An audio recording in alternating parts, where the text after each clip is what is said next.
Magandang araw po sa inyong lahat. Sa mga nanonood po ngayon, maraming salamat at nandito po kayo. Ako po ay kasalukuyang narito sa aming garden. At ngayon, araw ay ipapakita at ikukwento ko po sa inyo ang aming tanim na patola at sitaw. Ngayon po, dumalaw ako dito sa garden para maglinis at magtanggal ng damo. Dahil napapansin ninyo na napakalago na ng mga damo sa paligid ng aming mga tanim. Yan po yung mga bunga ng mga patula, ang dami na, pero payat ang aming tanim dahil sa kulang sa tubig. O ayan, pero ang dami niyang bunga. So kailangan namin patubigan at malagyan ng abono, fertilizer.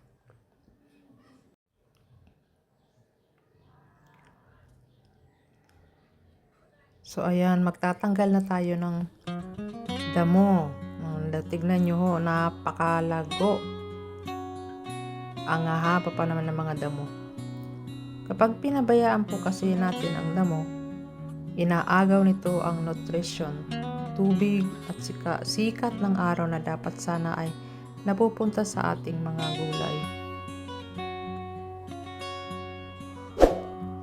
Ay, natinik-tinik pa nga ako dyan dahil nga napakalago ng kanyang damo. Pero maganda ang tubo ng aming sitaw. Kulang lang talaga ng linis dahil napabayaan siya. Dahil noong nakaraang buwan, ulan ng ulan. At nabaha pa nga yan. Maswerte nga at ay naligtas sila, kumbaga. Makikita po ninyo na ang patola at sitaw ay maayos naman ang tubo. May mga dahon na luntian, sinyalis ng buhay at malusog ang halaman. Pero kahit maganda ang tubo, kung napapalibutan ng damo, mahirapan pa rin itong lumagay ng maayos. Ang damo po ay hindi lang basta istorbo. Kumakain ng sustansya sa lupa.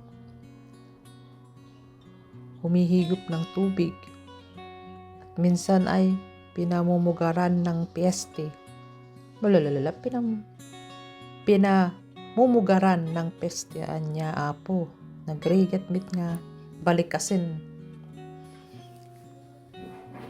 Hindi naman ako pure na Tagalog kasi. Ay Ilocana tiso nga mabalbaling kit Ilocana klatan anya ato sige. Tira lang. Ato'y sitaw mi kay napintas mo ti pagkatubo na. Kaya mahalaga po talaga ang regular na pag-aalis ng damo. Regular o regular?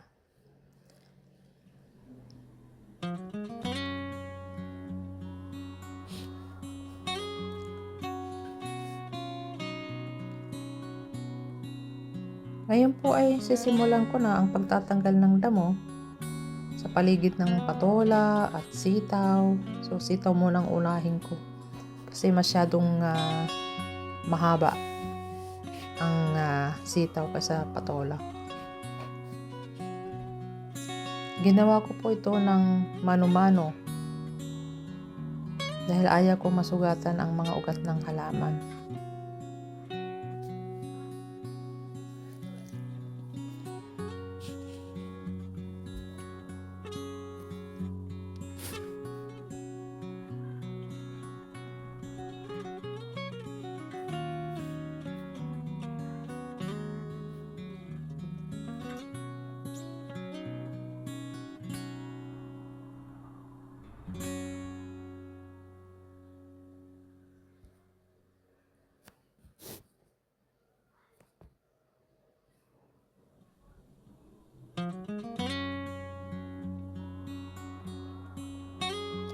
Habang nagtatanggal po ako ng damo, sinisigurado ko na malinis ang paligid ng puno. Walang natitirang damo na maaaring tumubo ulit at maayos ang lupa sa paligid.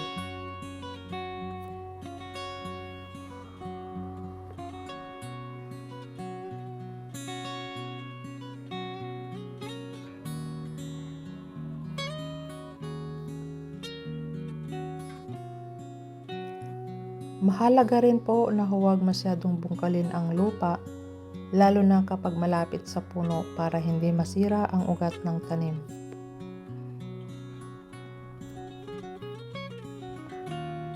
Ang sabi ng kuya ko ay kape muna tayo, break time. Ang sabi ko naman ay mamaya na. Hindi na daw niya kaya yung sakit ng tuhod niya. Abay, kawawa naman ang kuya ko.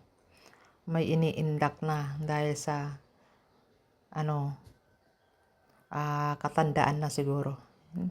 Katandaan, hindi pa naman masyadong matanda.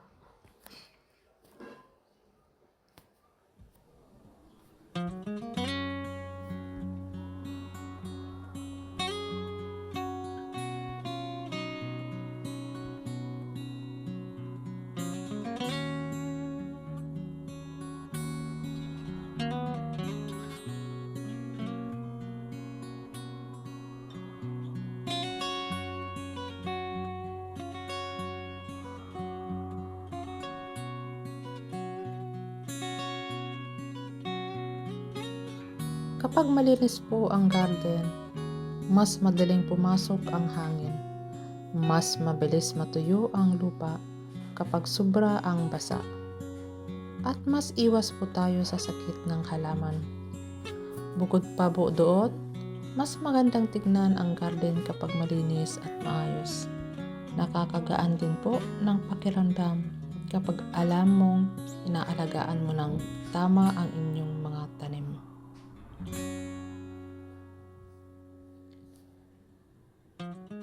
Matapos po nating magtanggal ng damo, papaliguan o didiligan natin ang mga tanim.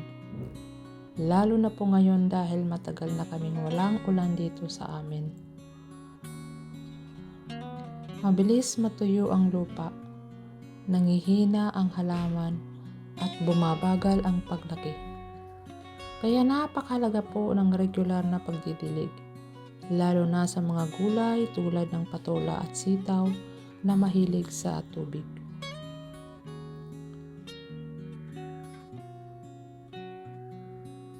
Sa pagdidilig po, hindi dapat sobra, hindi rin kulang, sapat lang para mabasa ang ugat.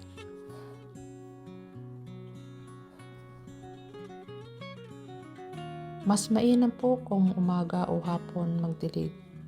Iwas ang tanghaling tapat. At siguraduhin tumatagos ang tubig sa lupa. Ang tubig po ay nagbibigay buhay sa halaman. Ito po ang tumutulong para makuha ang ugat ng nutrition, lumago ang dahon, at mamunga ng maayos ang patola at sitaw. Kapag matagal po ang nawalang ulan, mas dubli ang ating pag-aalaga. Hindi sapat na maghintay ng ulan.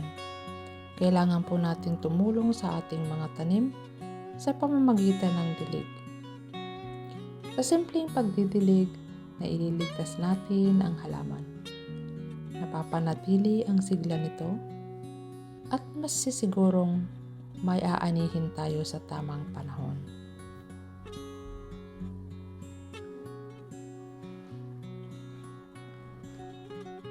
Paalala sa mga nagtatanim, sa mga kapwa ko po na nagtatanim, huwag po tayong tamarin sa pag-aalaga kahit simple lang ang garden. Basta malinis, may dilig, at may oras ng pag-aalaga. Sigurado po na may magandang bunga ang ating pinaghihirapan. Maraming salamat po sa inyong panonood at pakikinig. Ito po ang aking simpleng gawain ngayon sa aming garden. Pagtanggal ng damo at pagdidilig ng patola at sitaw. Kung may natutunan po kayo, huwag kalimutang mag-like, mag-comment, at mag-subscribe kung kayo po ay bago pa lamang sa channel na ito.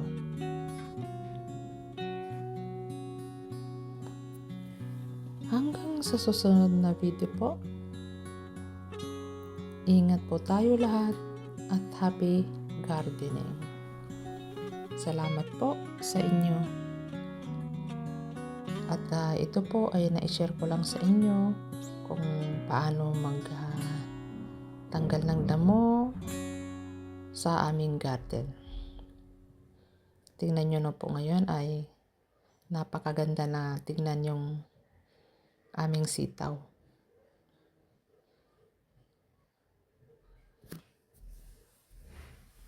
Kasi noon hindi pa talaga maganda tingnan dahil nga napakahaba yung damo niya. Thank you very much for your watching at sana nagustuhan nyo ang aking video. Sa susunod muli.